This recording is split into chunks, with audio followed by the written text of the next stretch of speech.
संविधान का संशोधन, ये इंडियन कॉन्स्टिट्यूशन से जो एम लक्ष्मीकांत का है उसका 5 एडिशन का ये 10वां संस्करण है। ठीक है, चलिए देखते हैं इसको क्या है।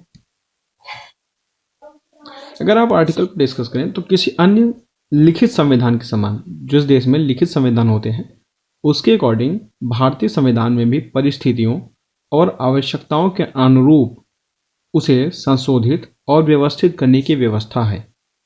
हालांकि इसकी संशोधन की जो प्रक्रिया है वो ब्रिटेन के समान आसान और अमेरिका के समान अत्यधिक कठिन नहीं है। अगर दूसरे शब्दों में देखा जाए तो भारतीय संविधान न तो लचीला है और न ही अत्यधिक कठोर है। मतलब एक तरीके से क्या क्या कह सकते हैं, ये लचीला और कठोर दोनों का मिश्रण है। ठीक है, मतलब इसको दोनों तरीके से बनाया गया है। अगर इसे संक्षेप में देखें तो उसकी प्रक्रियाएं की बात करें तो प्रक्रिया 3 तरफ से हो सकती है। मतलब इसको साधारण के द्वारा भी किया जा सकता है, बहुमत के द्वारा और विशेष बहुमत के द्वारा भी इसको किया जा सकता है। संविधान के भाग 20 के अनुच्छेद 368 मतलब अनुच्छेद 368 में संशोधन की प्रक्रिया के बारे में किया गया है। संसद को संविधान एवं इसकी व्यवस्था में संशोधन की शक्ति प्रदान की गई। ठीक है, अनुच्छेद 368 में संसद ध्यान दीजिएगा 3 चीजों से मिलकर बना होता है, लोकसभा, राज्यसभा और राष्ट्रपति। ठीक है, इससे मिलकर संसद बनता है। संसद क्या है, 79। तो संसद को अनुच्छेद 368 के तहत यह शक्ति प्रदान की गई है कि वो भारतीय संविधान में संशोधन कर सकता है। लेकिन ध्यान देने वाली योग्य जो बातें हैं वो बातें ये है कि इसके मूल रूप में संशोधन नहीं की जा सकती। ठीक है, चलिए उसी को देखते हैं। यह उल्लिखित करता है कि संसद अपनी सांविधिक शक्ति का प्रयोग करते हुए इस संविधान के किसी उपबंध का परिवर्तन या निरसन के रूप में संशोधन कर सकती है। हालांकि संविधान उन व्यवस्थाओं को संशोधित नहीं कर सकता जो संविधान के मूल ढांचे से संबंधित है। यह व्यवस्था उच्चतम न्यायालय द्वारा केशवानंद भारती वर्सेज 1973 के मामले में दी गई थी। ठीक है, केशवानंद भारती का मामला जो था वो क्या था, केरल के एक मंदिर से रिलेटेड था। ठीक है, ध्यान दीजिएगा 1973 में ये केशवानंद भारती में 13 जजों की पीठ ने, ध्यान दीजिएगा अब तक की जो ये मामले थे अब तक की सबसे बड़ी थी, 13 जजों की पीठ ने ये निर्णय दिया कि संविधान में संशोधन की शक्ति तो है संसद के पास, लेकिन उसकी मूल जो प्रक्रिया है, उसका जो मूल संविधान है, मूल ढांचा है, बेसिक स्ट्रक्चर है, उसमें संशोधन नहीं किया जा सकता। ठीक है, ये अब तक चला आ रहा है। इसके संविधान में अनुच्छेद 368 के तहत संशोधन तो किया जा सकता है, लेकिन उसके बेसिक स्ट्रक्चर में अभी भी संशोधन नहीं किया जा सकता। ये मामला क्या है, केशवानंद भारती का मामला है। ध्यान दीजिएगा 1973 का मामला है। ठीक है, इसी के परिप्रेक्ष्य में 42वां संशोधन भी हुआ था। 42वां संविधान संशोधन हुआ था जिसको मिनी कॉन्स्टिट्यूशन भी कहा जाता है। ठीक है, मिनी कॉन्स्टिट्यूशन भी कहा जाता है, इसकी संज्ञा भी प्रदान की जाती है। प्रक्रिया देखेंगे, संशोधन की प्रक्रिया क्या हो सकती है, कैसे संशोधन किया जा सकता है। चलिए शुरू करें। अनुच्छेद 368 में संसद को शक्ति दी गई है। ठीक है, उसके अलावा इसकी क्या प्रक्रियाएं हैं हम देखेंगे। प्रक्रिया पहला क्या है, संविधान के संशोधन का जो आरंभ है वो संसद के किसी भी सदन में इस प्रयोजन के लिए विधेयक पूरा स्थापित करके ही किया जा सकेगा और राज्य विधानमंडल में नहीं। मतलब कहने का क्या है, जो केंद्रीय व्यवस्थापिका है, ठीक है, वो चाहे लोकसभा हो या फिर राज्यसभा हो, इसमें किसी भी संसद में, मतलब चाहे सदन में, चाहे लोकसभा हो चाहे राज्यसभा में, ऐसे विधेयक को लाया जा सकता है। ध्यान दीजिएगा, ये राज्य के अंतर्गत जो विधानमंडल होते हैं, ठीक है, वहां पे इसको नहीं लाया जा सकता। मतलब राज्य अगर चाहे पार्टिकुलर अपने विधानमंडल में संशोधन की प्रक्रिया को शुरू कर दे या विधेयक ला दे तो ये नहीं किया जा सकता। ये केवल लोकसभा और राज्यसभा में ही विधेयक लाया जा सकता है संशोधन के लिए। ठीक है, पहला तो हो गया क्लियर। दूसरा क्या है, विधेयक को किसी मंत्री या गैर सरकारी सदस्य द्वारा पूरा स्थापित किया जा सकता है और इसके लिए राष्ट्रपति की पूर्व स्वीकृति आवश्यक नहीं है। ठीक है, अगर विधेयक मान लीजिए किसी भी अनुच्छेद के लिए, मान लीजिए 42 का संविधान का कोई 42वां अनुच्छेद है, ठीक है, मान लीजिए कोई 39 का नंबर का अनुच्छेद है, इसके लिए संविधान के किसी भी संसद के किसी सदन में ये विधेयक लाया गया कि इस अनुच्छेद में कुछ संशोधन करना है, तो ऐसे अनुच्छेद के लिए उसको उस संसद में विधेयक स्थापित किया जा सकता है। ध्यान दीजिएगा, ऐसे विधेयक के लिए राष्ट्रपति की पूर्व स्वीकृति आवश्यक नहीं होती। तब तक वो विधेयक रहेगा जब तक उसके ऊपर राष्ट्रपति की स्वीकृति नहीं हो जाती। ठीक है, संसद में विधेयक आएगा, विधेयक आने के बाद इसको पारित किया जा सकता है। पारित करने के 3 प्रकार हैं। ठीक है, साधारण बहुमत, विशेष बहुमत या और विशेष के द्वारा। ठीक है, 2/3 के द्वारा। ये विधेयक जब पारित होता है तब तक ये विधेयक ही रहेगा। अगर इस पर राष्ट्रपति हस्ताक्षर करता है, हस्ताक्षर करने के बाद क्या होता है, यह पूर्णतः अधिनियम बनता है। ठीक है, विधेयक अधिनियम में यही अंतर होता है। अगर शॉर्ट में आप देखें तो शॉर्ट में विधेयक और अधिनियम के बारे में हम आपको बता दें कि कोई भी विधेयक, कोई भी चीज़ जो मंत्री या गैर सरकारी सदस्य द्वारा किसी सदन में लाया जाता है वो तब तक विधेयक रहता है। ठीक है, विधेयक रहेगा, इस पर राष्ट्रपति अपनी साइन करता है, हस्ताक्षर करेगा, उसके बाद ये अधिनियम बनता है। ठीक है, अधिनियम एक्ट बनाया जाता है राष्ट्रपति के हस्ताक्षर के बाद। ठीक है, और पहला क्या है, लोकसभा और राज्यसभा में प्रस्तुत किया जा सकता है, ध्यान दीजिएगा, विधानमंडल में नहीं। दूसरा क्या है, किसी मंत्री या गैर सरकारी सदस्य द्वारा स्थापित किया जा सकता है, इसके लिए राष्ट्रपति की पूर्व स्वीकृति आवश्यक नहीं होती। तीसरा है, विधेयक को दोनों सदनों में विशेष बहुमत से पारित करना अनिवार्य है। ठीक है, विशेष बहुमत का मतलब यह बहुमत 50% से अधिक होना चाहिए जो उपस्थित सदन की संख्या है। ठीक है, सदन की कुल सदस्य संख्या के आधार पर सदन में उपस्थित सदस्यों के 2/3 बहुमत या मतदान द्वारा होना चाहिए। ठीक है, 2/3 बहुमत के द्वारा इसको पारित किया जाना चाहिए। चौथा क्या है, प्रत्येक सदन में विधेयक को अलग अलग पारित कराना अनिवार्य है। ठीक है, ऐसा भी नहीं होता इसमें। अगर आप दूसरा देख 4th नंबर का आपको बताते चलें तो उसमें क्या है कि मान लीजिए आपने लोकसभा में पारित करा लिया, ठीक है, 2/3 बहुमत से भी पारित हो गया वो, और वो विधेयक अगर राज्यसभा में आके पारित नहीं होता तब तक वो विधेयक कैंसिल हो जाएगा। ठीक है, खत्म हो जाएगा। विधेयक को लोकसभा और राज्यसभा में दोनों में अलग अलग पारित कराना होगा।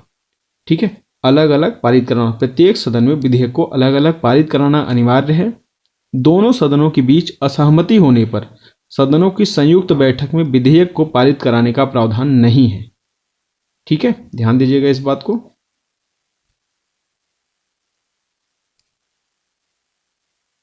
क्या है, प्रत्येक सदन में विधेयक को अलग अलग पारित कराना अनिवार्य है। ठीक है, दोनों सदनों के बीच असहमति होने पर सदनों की संयुक्त बैठक में अगर ज्वाइंट होती है, ठीक है, मान लीजिए लोकसभा और राज्यसभा दोनों की ज्वाइंट बैठक हो रही है, तो ऐसे बैठक में विधेयक को पारित कराने का प्रावधान नहीं है। ठीक है, दोनों सदन में विधेयक को अलग अलग पारित करना होगा। 5वां क्या है, यदि विधेयक संविधान की संघीय व्यवस्था के संशोधन के मुद्दे पे हो तो इसे आधे राज्यों के विधानमंडलों से भी सामान्य बहुमत से पारित होना चाहिए। यह बहुमत सदन में उपस्थित सदस्यों के बीच मतदान के तहत होगा। ठीक है, जैसे 5वें का अगर आप बात करें तो 5वां क्या कह रहा है, इसका मतलब है यदि विधेयक संविधान की संघीय व्यवस्था क्या हो गई, जैसे अगर आप रेल देखें तो ठीक है, रेल हो गया, उसके अलावा बांध हो गया, जो जल के स्रोत होते हैं, फिर उसके अलावा कोई रक्षा से संबंधित विभाग हो गया या फिर कोई वित्तीय विभाग हो गया। ठीक है, जो फंड से रिलेटेड हो, जिसका इम्पैक्ट राज्यों के ऊपर डायरेक्ट रूप से पड़ेगा। अगर संघ कोई निर्णय लेता है तो इसका इम्पैक्ट राज्यों के ऊपर डायरेक्ट रूप से पड़ेगा, 2 या 2 से अधिक राज्यों के ऊपर पड़ेगा। ऐसे कंडीशंस के लिए क्या प्रावधान किया गया है संशोधन के लिए, तो यदि विधेयक संविधान की संघीय व्यवस्था के संशोधन के मुद्दे पर हो तो इसे आधे राज्यों के विधानमंडलों से भी सामान्य बहुमत, विधानमंडल मतलब जो विधायिका होती है, ठीक है, विधायिका, MLA, ठीक है, मेंबर ऑफ लेजिस्लेटिव असेंबली, ठीक है, जो विधान परिषद होता है, विधायिका होती है, वहां से भी सामान्य बहुमत से पारित कराना होगा। यह बहुमत सदन में उपस्थित सदस्यों के बीच मतदान के तहत होगा। ठीक है, वहां पे एक मतदान की प्रक्रिया होगी, वहां पे इसको साधारण बहुमत से पारित कराया होगा। मतलब क्या होगा, जैसे मान लीजिए वहां पे 100 है तो 100 में 51 इसके पक्ष में होने चाहिए, 49 विपक्ष में हो सकते हैं। ठीक है, आधे से अधिक। चलिए आगे की भी देखते हैं। अगला नंबर क्या है, संसद के दोनों सदनों से पारित होने, मतलब लोकसभा और राज्यसभा से पारित होने एवं राज्य विधानमंडलों की संस्तुति के बाद जहां आवश्यक हो फिर राष्ट्रपति के पास सहमति के लिए भेजा जाता है। मतलब कोई विधेयक ऐसे जगहों से पारित हो गया, मान लीजिए पूर्ण रूप से पारित हो गया, तो वो तब तक विधेयक रहेगा जब तक उस पर राष्ट्रपति अपना हस्ताक्षर नहीं करता। ठीक है, राष्ट्रपति के हस्ताक्षर के बाद ही वो विधेयक अंतिम रूप से अधिनियम बनेगा। ठीक है, अंतिम रूप से राष्ट्रपति के सहमति के लिए भेजा जाता है। इसके बाद क्या है, राष्ट्रपति विधेयक को सहमति देंगे, वे न तो विधेयक को अपने पास रख सकते हैं और न ही संसद के पास पुनर्विचार के लिए भेज सकते हैं। इसका मतलब क्या हो कि राष्ट्रपति के पास अगर कोई विधेयक जाता है तो राष्ट्रपति को उस पर हस्ताक्षर करना अनिवार्य होता है। ठीक है, ध्यान दीजिएगा, संविधान में एक प्रक्रिया है वीटो पावर, जो राष्ट्रपति को प्रदान की गई है 110 के तहत। तो राष्ट्रपति ऐसे विधेयक को वीटो पावर के तहत अपने अंडर में रख सकता है। ठीक है, लेकिन जो रक्षा से संबंधित या फिर संघीय विषय हैं उनके लिए उसको सहमति देना अनिवार्य हो जाता है। हालांकि उसके पास 14 दिन का समय दिया जाता है, 2 हफ्तों का समय दिया जाता है। ठीक है, और ऐसे विधेयक अगर जो दोनों सदनों से पारित हो गया है तो राष्ट्रपति उसको ना अपने पास रख सकता है, ना उसको दोबारा पुनर्विचार के लिए संसद में भेज सकता है। उसको सहमति देना ही होगा, हस्ताक्षर करना ही होगा। ठीक है, 8वां क्या है, राष्ट्रपति की सहमति के बाद विधेयक एक अधिनियम बन जाता है, संविधान संशोधन अधिनियम।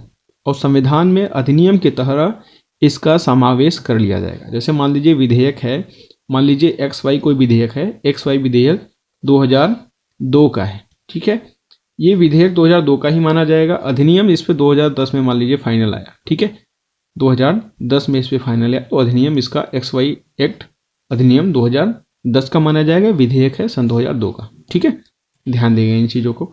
अब हम देखेंगे संशोधन के प्रकार कितने हैं, कितने टाइप से संविधान में संशोधन किए जा सकते हैं।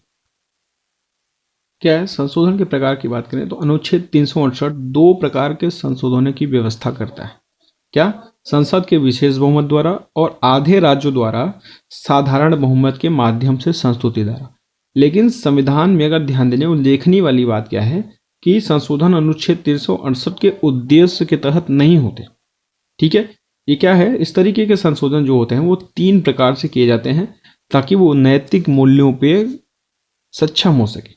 क्या है 3 प्रकार, संसद के साधारण बहुमत द्वारा संशोधन किया जा सकता है, उसके अलावा संसद के विशेष बहुमत द्वारा संशोधन किया जा सकता है जिसको आप 2/3 के नाम से जानते हैं। फिर तीसरा क्या है, संसद के विशेष बहुमत द्वारा जो 2/3 है प्लस आधे जो विधानमंडल हैं उनकी संस्तुति के उपरांत के द्वारा एवं आधे राज्य विधानमंडलों की संस्तुति के उपरांत। जो वित्तीय मामले हैं या जो ऐसे मामले जो राज्य के ऊपर इम्पैक्ट डालते हैं, ऐसे मामले उन राज्यों के विधानमंडलों की संस्तुति के उपरांत किए जाते हैं। इस तरीके से संशोधन की जो प्रक्रियाएं हैं, ठीक है, उसके प्रकार हैं वो 3 प्रकार से संशोधन किए जा सकते हैं, साधारण, विशेष और विशेष बहुमत प्लस आधे राज्यों के विधानमंडलों के संस्तुति के बाद। ठीक है, ध्यान दीजिएगा, पहला क्या है, साधारण बहुमत है, उसके बाद विशेष बहुमत है, फिर तीसरा क्या है, विशेष बहुमत प्लस आधे राज्य के विधानमंडल के संस्तुति के बाद। ठीक है, ये 3 प्रकार है। आइए इसके बारे में हम डिस्कस करने वाले हैं अलग अलग से। अगर आप संसद के साधारण बहुमत की बात करें तो संविधान के अनेक उपबंध संसद के दोनों सदनों द्वारा साधारण बहुमत से संशोधित किए जा सकते। ये व्यवस्थाएं अनुच्छेद 368 की सीमा से बाहर है। इन व्यवस्थाओं में क्या शामिल है देखते हैं। नए राज्यों का प्रवेश या गठन। ठीक है, संसद नए राज्यों का प्रवेश या गठन कर सकती है। नए राज्यों के निर्माण और उनके क्षेत्र, सीमाओं या संबंधित राज्यों के नामों में परिवर्तन कर सकती है। ठीक है, ध्यान दीजिएगा, ये अनुच्छेद 1 है और ये 3 के आसपास। तीसरा क्या है, राज्य विधान परिषद का निर्माण या उसकी समाप्ति। ठीक है, विधान परिषद के बाद, विधान परिषद हर राज्य में नहीं है, विधानसभा हर राज्य में है, विधान परिषद नहीं है। ठीक है, 6 या 7 राज्य में। उसके बाद दूसरी अनुसूची राष्ट्रपति, राज्यपाल, लोकसभा अध्यक्ष, न्यायाधीश आदि के लिए परिलब्धियां, भत्ते, विशेषाधिकार, ये सारी चीजें जो है वो दूसरी अनुसूची के तहत, मतलब दूसरी अनुसूची साधारण बहुमत से द्वारा की जा सकती है। ठीक है, उसके बाद संसद में गणपूर्ति, फिर संसद सदस्यों के लिए वेतन एवं भत्ते। गणपूर्ति की बात करें तो गणपूर्ति का मतलब होता है संसद सदस्यों की संख्या।